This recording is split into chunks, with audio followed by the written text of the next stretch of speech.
Hello, everybody. Welcome back to Think Tank Sports. Think Tank Sports, where we think and you listen.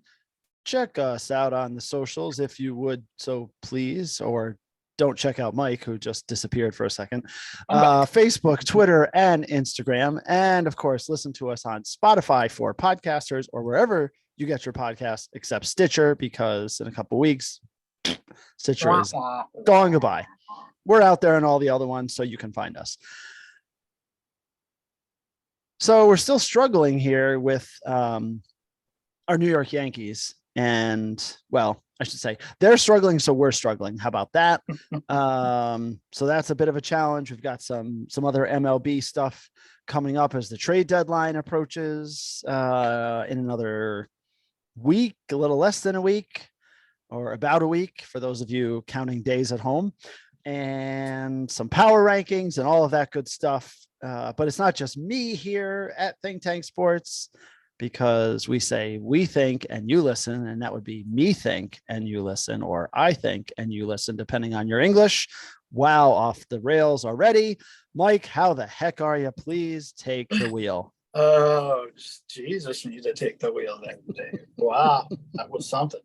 Well, this is what happens when, we're in summer, once a week, Major League Baseball mode. And, especially with our Yankees playing so poorly, it's really not a lot to get excited about. So we put a Twitter poll out just to round things off about football, because, football season somewhere in the world.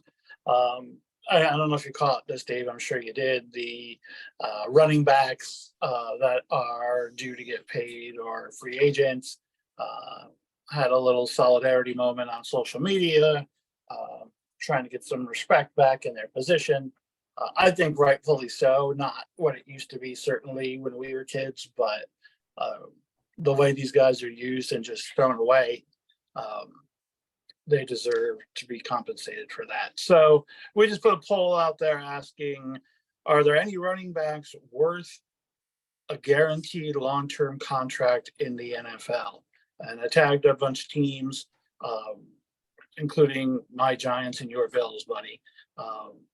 The question options were absolutely yes, rarely, not really, or can't win with them, and yes and rarely tied to win the polls. So our kinds of fans, they clearly believe you could still pay running backs. Probably not everyone. I'm particularly happy with what the Giants did with Saquon Barkley, because they paid Daniel Jones slightly less than market when you see his $35 million versus Herbert's $50. Right. And they paid Saquon $1 million more than he made last year, and they still have the franchise tag for one more year. Yes. So they didn't break the bank to keep Saquon. I'm glad they kept Saquon, because he's a once-in-a-generation talent, and that's what you dream for your organization. It's not the perfect position for that, but it's close enough for me. That being said, your Bills can't seem to keep running backs healthy early in seasons with Nyheim Hines. Yeah, could you stay off of the jet skis, please? And by the way, this is a baseball podcast. However, we do have the poll out there. Yes, Nyheim Hines sitting on a motionless jet ski, gets hit by another jet ski, wrecks his knee, gone for the year. So lucky for us, the Bills have 500 other running backs in camp. I think the bigger piece for Nyheim Hines is he was huge in the return game. So now the Bills will need to figure out some other punt and kickoff return problem if they come options. Back with Singletary and James Cook and running back X that you never heard of. I would imagine the fans will be very unhappy after all of this. There's got to be at least somebody does something a little bit different, Well, they have Damian Harris from the Patriots, and they have that's right. I forgot Latavius Murray as well. Yeah, so they have some names. They have some names that they don't have to depend on 100%, and James Cook. So they have some options. Okay. Anyway, like you said, this is a baseball podcast. It is a baseball podcast. To get a little football rumble in, one, because it's fun, and two, because the Yankees suck, Dave. Yeah. And last time we spoke, they were going in back home to play Kansas City, and spoiler alert, they swept the Royals. But I think that Major League Baseball should step in with the Royals. That's an embarrassment of a team, an absolute embarrassment. I mean, you got your boy, who's your cornball friend, Rex Hudler, doing the announcing. He's on the pregame with Susan Waldman, representing the Royals. And it's great because they got all their young, draft picks playing all together at once and learning the ropes all at once. Meanwhile, learning to lose at a record pace. Right. And they did that with their young pitching, and they've all had beyond sophomore slumps. So while I'm glad the Yankees swept them, and we can go through each game if you like, I thought it was fool's gold for this season, especially when you start seeing Rizzo pop one out. I mean, I want to be positive and build on it. Don't get me wrong, but I can't give it. It's not as if they did that to the Astros. No. I think big picture is they needed to sweep the Royals, and they swept the Royals. Right. And we've been saying all year, the Yankees need to do this, the Yankees need to do that. They need to win 2 out of 3. They need to win series, blah, blah, blah. And they haven't been doing it. And so big picture, second worst team in baseball right there. On pace to shatter the New York Mets 120 losses right there with the A's. They needed to sweep, and they did. And that's the big picture. The fact that Rizzo, gets a home run and goes 4 for 4, in the game on Sunday is great. He got off the schneid after, and we've talked about this, he hasn't homered in 40 some odd games. So it's nice to see him do that. Of this, and again, this is the Royals, but all 3 starters get into the 6th inning in this series. So, that's a positive, but again, you look at the lineup as far as that goes, but they, the things that they needed to do, they got done. And then that's the big piece. And then, you see you got to talk about Gleyber Torres. I mean, he's literally doing everything he can. Yep. Hitting wise and hitting opposite field home runs, on base percentage, stealing bases, still continues to be a nightmare on the base paths sometimes. I don't know why this team can't communicate on a pop-up or a shallow fly ball. And we see too many times. It's embarrassing. It's embarrassing. Yep.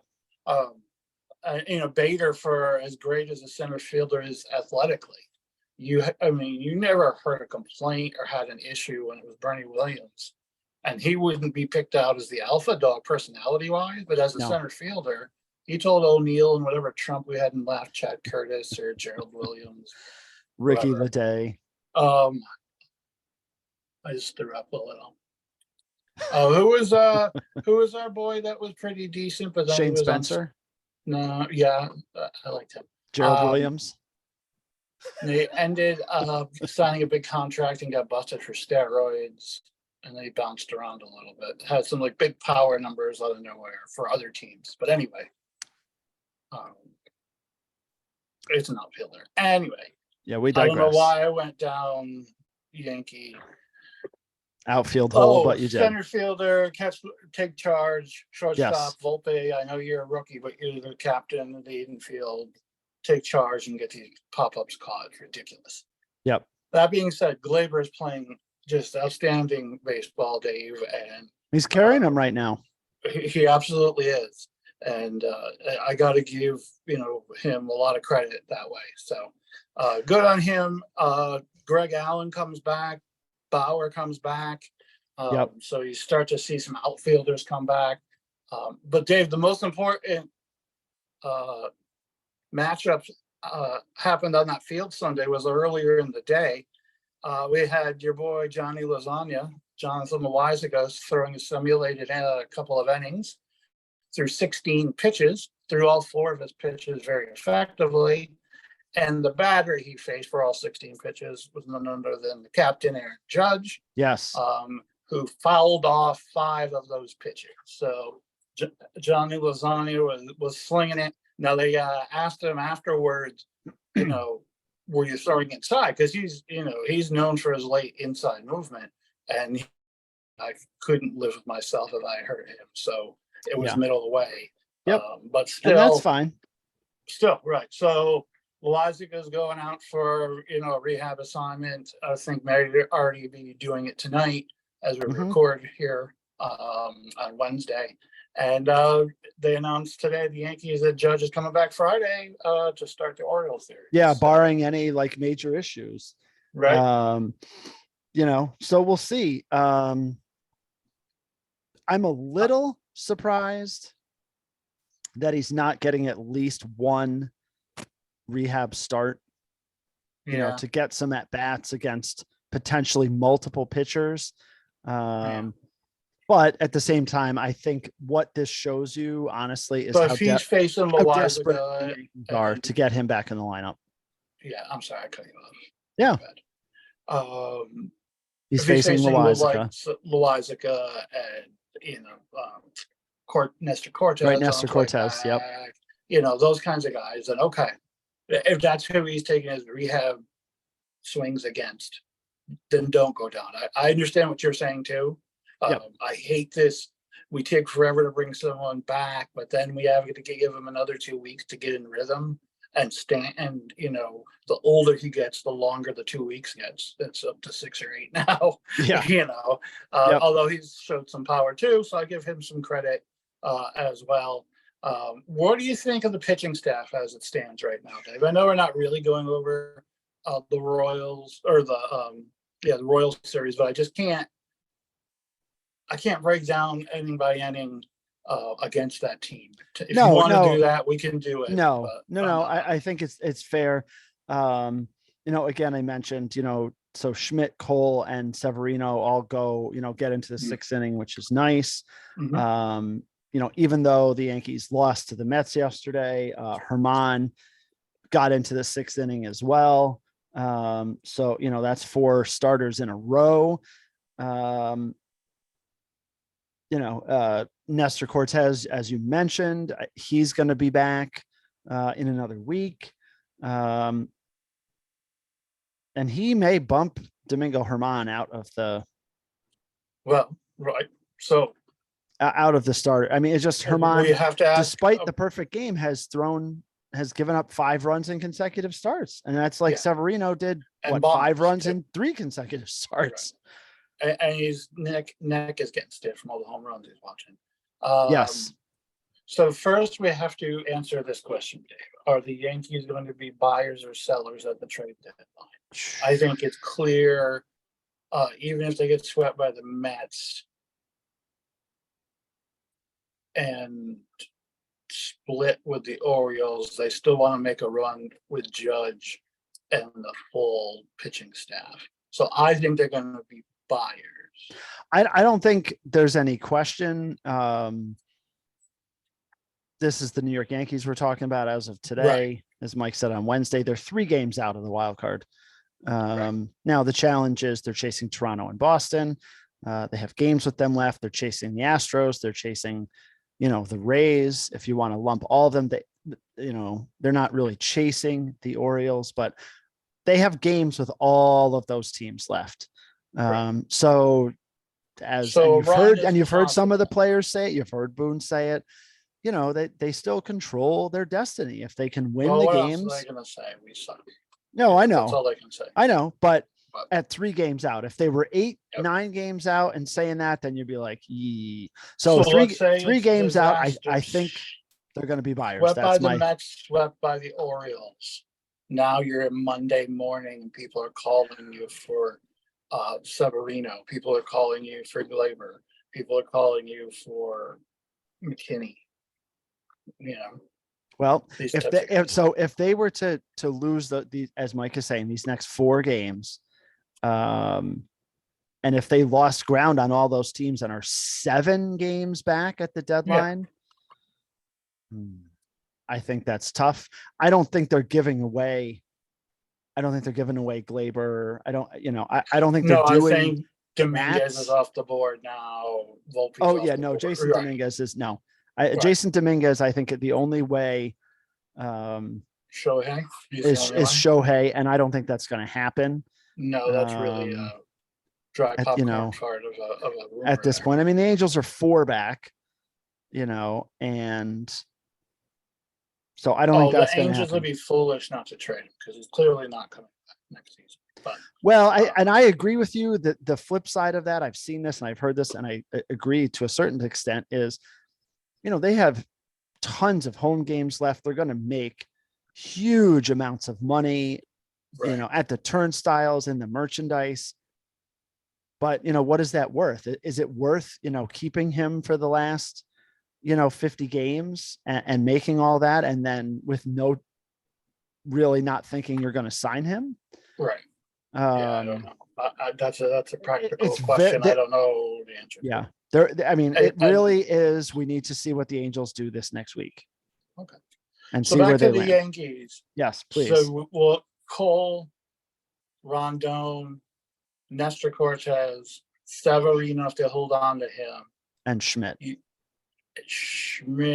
Herman / they're both gone, and Lucas Giolito, Frankie Montas.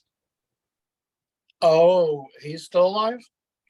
Yep. And I've talked about this a few times. I wanted to bring this up again. I'm glad you did. That he, saw this, July 17th, saw the guy, I think out in California for the checkup, July 17th. Everything looks good. Mike, today's date, July 26th. Absolute crickets. And we've literally heard nothing. I mean, it was like, okay, he started a throwing program at the end of May. He saw somebody July 17th, and that's it. We've heard nothing. There's been no discussion about facing anybody. Minor league starts, nothing. So what does that tell you? He's not close to coming back. No. So at this point, do you go get some hope? I don't know that he's coming back. Giolito is an option. Lance Lynn, Lance Lynn. It's tough because I was looking at things thinking, okay, they don't really need a starter. I'm just asking, maybe they don't. I wouldn't hate it. I wouldn't want to give up much to get these. No, and I think that's where the Yankees are. They're not going to give up a ton. Okay. So it's just my opinion. How about I think reuniting with Robertson and Ottavino. No to Ottavino. I think there's other options. I mean, it's maybe too pricey. I would love to see the Yankees go after Josh Hader. Of course. I don't think they will do that. I was going to say this San Diego rankings, might want too much for him, but if the Orioles don't trade for Blake Snell, there's not a more perfect marriage of a veteran lefty pitched in the World Series when he's on, can lead a staff and a team that needs that so desperately at the top of their order, because clearly now they're a threat to win it all. That just seems perfect to me. And you could do Rodon, Nestor Cortez, and Blake Snell, and you're throwing 3 left-handed pitchers against some of these teams. I mean, it would be nice, but again, California's dreaming. My other piece. I know you asked me about this. I think the last time is what about Juan Soto? The Yankees can't seem to get any kind of solid play in left field. Do you think about Juan Soto? If you get Juan Soto, do you also get Blake Snell? Which one do you need more? I don't think you get both. I just don't think that's going to happen. San Diego would want to, because I think there's going to be multiple buyers for both of those. Right. Okay. And the Yankees are going to get outbid probably by one of them. And they'll get more splitting them and not in a package.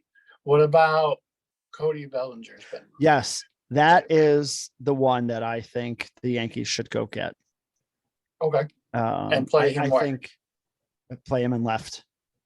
Okay. even though he's a center fielder. I think Cody Bellinger is adaptable. He would welcome the chance to move from the Cubs, play in Yankee Stadium. And I think he would be fine there.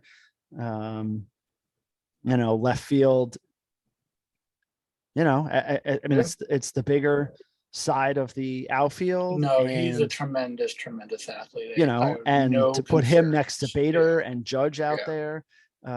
I'd love to see the Yankees go get Bellinger. And if they do that, then I think you look at Bellinger, you look at Blake Snell, and What about catcher? Are we really going to go into a playoff run with Higgy and Rotbert? Rortvet? I'm okay with the catching Okay, stuff. just asking. The other guy the that's guy out that there, was, David Bednar at Pittsburgh, is another guy that might be available for the yeah. bullpen Yeah, good call. potentially. But you're also Never talking mind about, Johnny Lasagna coming back. That's a huge, if he can Right. pitch well, that's a huge upgrade. When you look at Everybody's gonna be looking for bullpen help. I mean, look at even our boy, the Cuban Missile, got beat up last night. So but Chapman's anyway, he's done well with anything- the Rangers. Yeah. Anything else with the Yankees before we kind of have digressed into trade talk a little bit? No, I think, looking at bullpen help, certainly Johnny Lasagna will help. Ron Marinaccio has been god awful in the last 7 games. 0 for 2 or 0-2, 15.43 ERA, 4.2 innings, 8 runs. Right. So the bullpen, and again, we went through the innings pitched, a few podcasts back. It wasn't horrible. They weren't taxing everybody, but quite honestly, it looks like they're all taxed because they all seem to be giving stuff up left and right. So we definitely need some bullpen support. I think the other piece is, to talk about DJ LeMahieu a little bit, who has started to turn things around, 286 in his last 15 games. Yep. It's nice to see him get going, but he's got to keep it going for the rest of the year. Stanton's hitting home runs, 6 home runs, 15 RBIs in his last 15 games, even though he's hitting 204. So some of the guys that we wanted to produce are starting to produce. And you've got Glaber hitting well. Now, if Judge comes back, is the timing right? Are the Yankees ripe for a run? I think the huge challenge, Mike, we talked about this, I think, last week, and now we are into it. You've already mentioned the 3 games against the Orioles in Baltimore this weekend. Right into 3 games with the Rays at home and 4 games with the Astros at home. Rays plummeting, and we'll see in the power rankings for me how far. But so we need to keep them down in those next 10 games, Mike. Yeah, general downward trajectory for the Rays for sure, and the Orioles. Every day to just remind the Orioles that it's still, we're going to be heard from in this division. I don't think we'll catch them, but I don't want them to feel, how those young guys get. They start to win a little and they feel like they can, conquer the world. So we're just going to rattle their cage a little. And then who was the third opponent? Oh, the Astros. 4 games with the Astros. Old team that owns us, the Astros. And Yordan Alvarez and Jose Altuve are both back. So the Astros still have pitching issues, and that's what's kept them from, kind of like the Yankees, that's what's kept them from really, getting too far out in front of anybody. But as of right now, the Astros are 1 game back of the Rangers here on Wednesday night. So lots of stuff going on. The Yankees certainly could put a stretch together. We've been talking about it. It's just, is it really going to happen at this point? 53-48, 9 games back, last place in the AL East. Hard to say that considering the Red Sox are a game ahead, but we'll get there. So what else you got, Mike?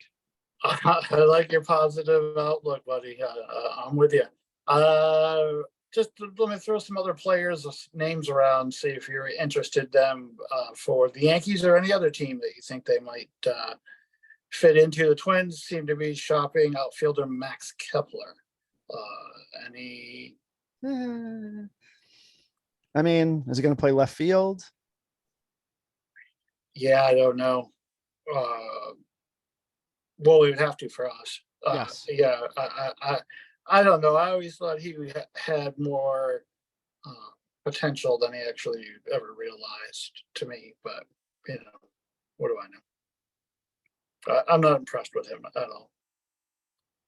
Yeah, it wouldn't be first on my list. Like I said, Cody Bellinger is definitely at the top list, but he's at the top of the list for a lot of teams. That's true.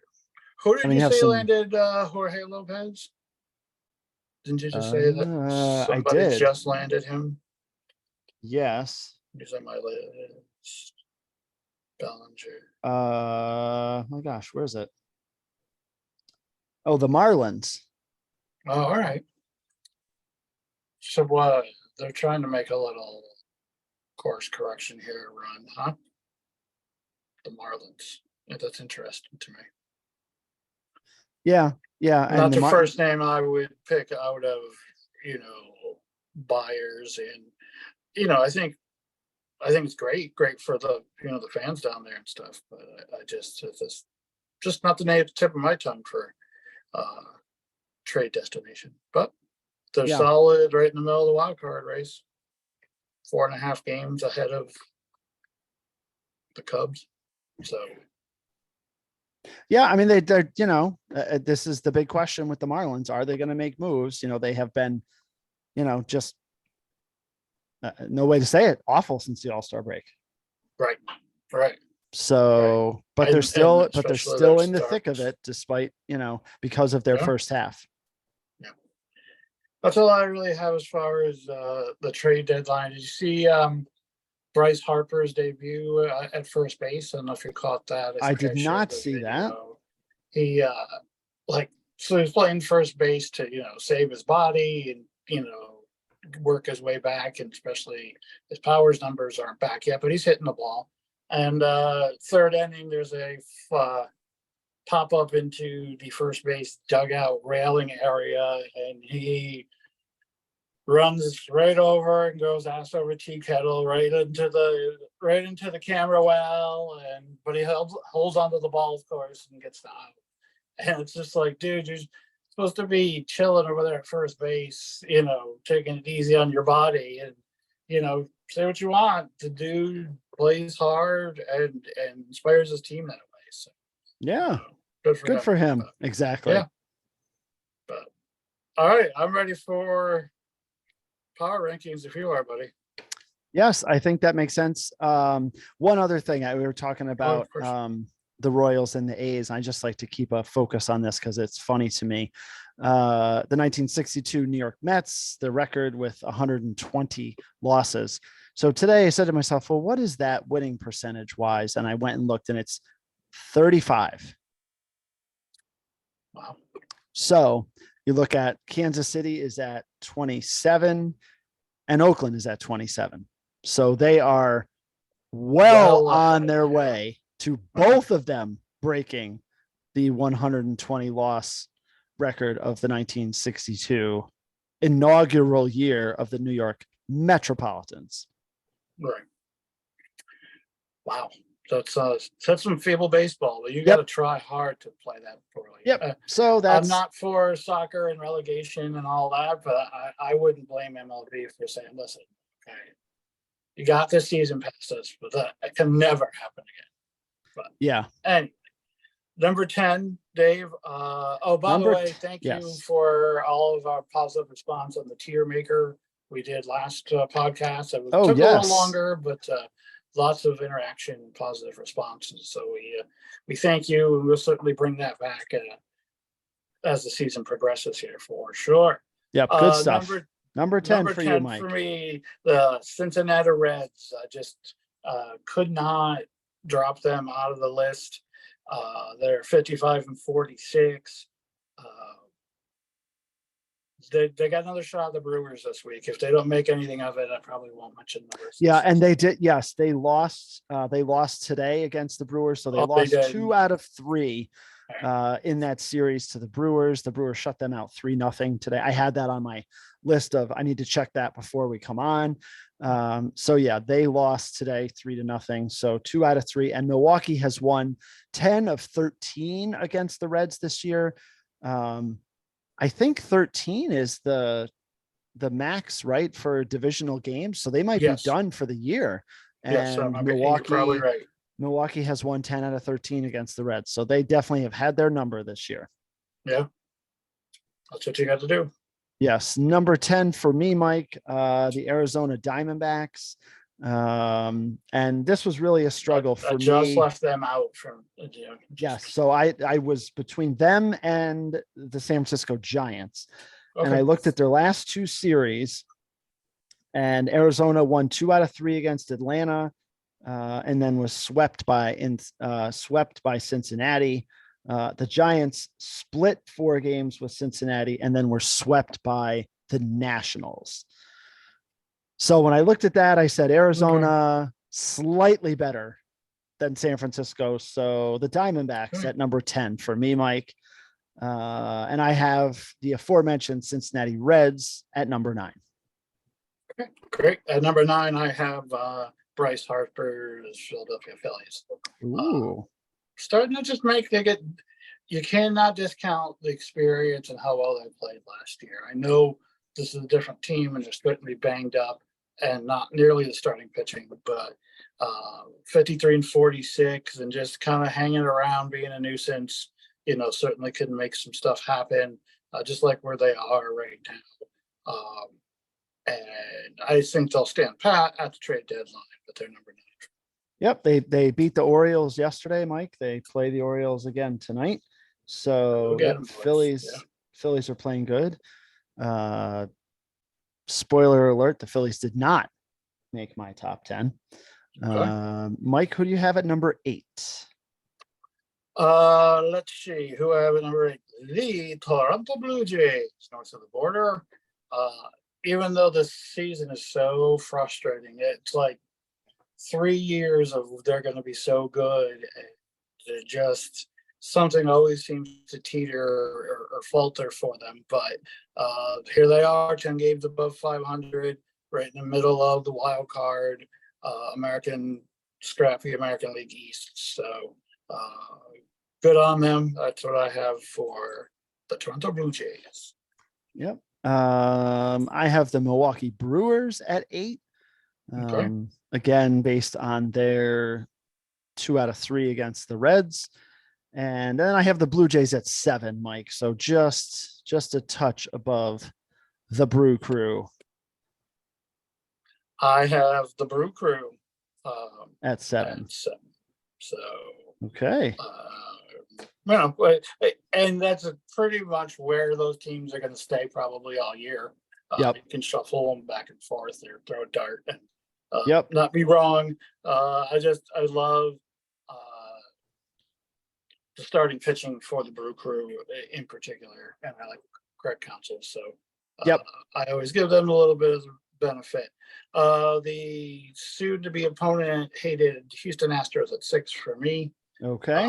They're 6-3 since the All-Star break, and like you said, Altuve and Alvarez are back, and you can see them go and get a pitcher, and all of a sudden, there they are again. But even if they don't, at 56-44, they're in good shape at playing well. Yep, and they've won 2 in a row against Texas. If they win tonight, let's see, they'll be 59-44. Yep, if they win tonight, as of 1 game back, they would be tied with the Rangers. So a good job. I prepared my list for the Monday recording. Yep. Oh no, it's fine. It's all good though. No, that you're giving us the update. It's we're good.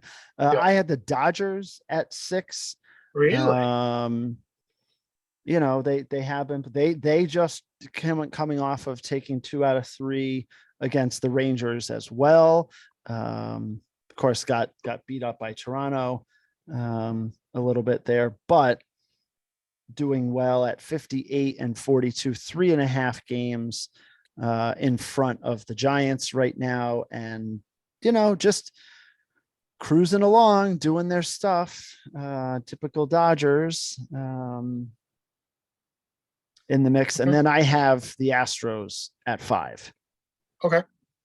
I have the rapidly descending Tampa Bay Rays at 5. Wow. 61-42. Wow, how the Rays have fallen. Yeah. I mean, they play above 500 teams until August 4th right now. So it's not going to get any easier. Nope. And their injuries to their starting pitching, McClanahan in particular, was devastating. So they're missing that magic that Rays, whatever it is, that has given them so much success in the past. And down to 5 for me, buddy. Yeah. The luster has definitely fallen off the Rays a bit. With McClanahan down, the question is going to be, are they going to be buyers? Are they going to go after, a Blake Snell, for example? Not their style, but when do you get to a point as the Rays to say, we need to try and go all in and win? You would think, again, after their 24-6 start this year, you'd think this would be the year, but no. I did not plummet them quite as far as you. I have the Texas Rangers at 4. Me as well. As we talked about, the 59-43. We'll see what happens in Houston tonight. If they can salvage it, they can go back 2 games up. If hopefully not, Corey Seager's not. I guess he's got a thumb injury that could be concerning. So hopefully he's not too hurt. But and as much as I like to be right about things and liking the Rangers at the beginning of the season, I was a little happy to see Aroldis Chapman, get lit up a little bit below save. So, yes. Aren't we all? At 3, Dave, I have the Dodgers at 3. I have them all the way up there. Wow. All right. The Dodgers are impressing you. Yeah. And as usual, they get Kike Hernandez back today from the Red Sox, reunited with his former team. And it feels so good. Now. Yeah. And not that that's going to be the difference between a championship or not, but they really supplemented their pitching injuries very well and have managed that very, very well, and are just rounding into shape and playing well. So, that's what I have. Dodgers at 3. What do you have at 3, buddy? I have the Rays at 3, Mike. Okay. Couldn't quite throw them quite down farther beyond 3, but definitely feeling of the top 3 teams there. They are definitely the 3rd best as far as that goes. Gotcha. And at 2, Mike, the Baltimore Orioles. 2, the Baltimore Orioles, Dave. Yes. And I gotta say, I'm shocked. I'm shocked that they've been able to maintain this high rate of winning and play against very good competition. Yep. Just took 3 out of 4 from Tampa. Right.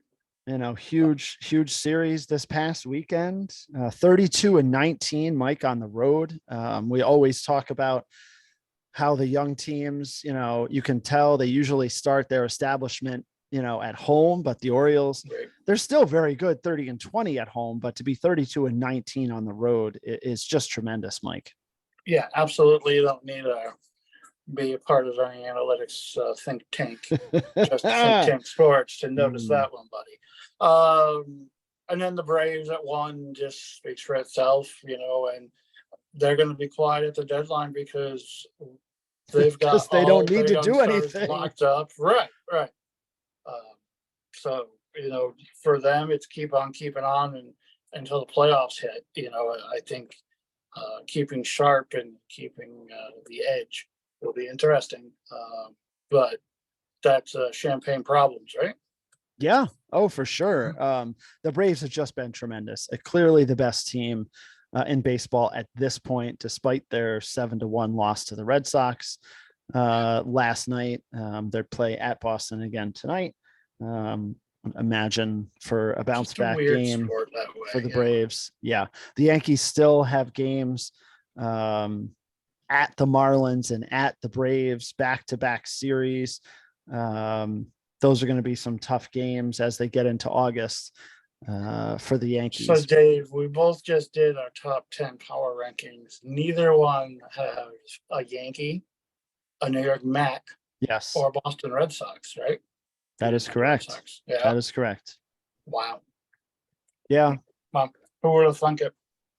Nope. I mean, it's, but look, these are the teams, and I would put the Marlins, right now. I didn't have the Phillies. I would put the Marlins and the Phillies ahead of the Yankees. I would put the Giants ahead of the Yankees. I mean, there's 3 teams right there. And I don't even want to talk about the Red Sox, but it's hard. I mean, the Yankees are only 5 games over 500. It's just not I want to be positive. I want to get on the positive train, but the positive train is Judge comes back Friday and we see what they do against the Orioles. As of right now, the Yankees have just scored 2 runs in the bottom of the second to go ahead of the Mets 2-0. So let's hope that Carlos Rodon does not follow his suit and continue to give up runs like he has in his last couple of starts. The Yankees can get a win, have won 3 out of 4 going into Baltimore, the day off on Thursday, and then Baltimore, Tampa Bay, and Houston. And 10 games, Mike, the Yankees, they got to be 7-3. They've got to be 7-3 in those 10 games. Cannot be worse than that. I mean, 6-4 doesn't get it done. They don't gain enough ground. Got to be 7-3, at least 7-3. We will keep an eye on it here at Think Tank Sports because that's what we do. And we'll continue to watch the Yankees and all the other teams. Trade deadline, coming up next Tuesday. Does Shohei Ohtani get moved? Mike and I both don't really think it's going to happen. Long-term for the Angels, it probably should because they're not going to sign him, but that's a conversation for next week when we see what happens. But until then, folks, check us out on the socials. Listen to us wherever you get your podcasts. Oh, and don't forget to watch us on YouTube. Forgot to mention that at the beginning. As you can see our smiling faces and some of the grimaces we make as we talk about our beloved New York Yankees. But keep paying attention to us. Watch out for some Twitter polls. We know the NFL is coming. We're going to start getting geared up for that. We'll have Stevie Covers back at some point, I'm sure, as the NFL kicks up and all kinds of NFL previews and all that kind of stuff here at Think Tank Sports, where we think and you listen as we strive for your 5-star rating, folks. Have a good night, everybody.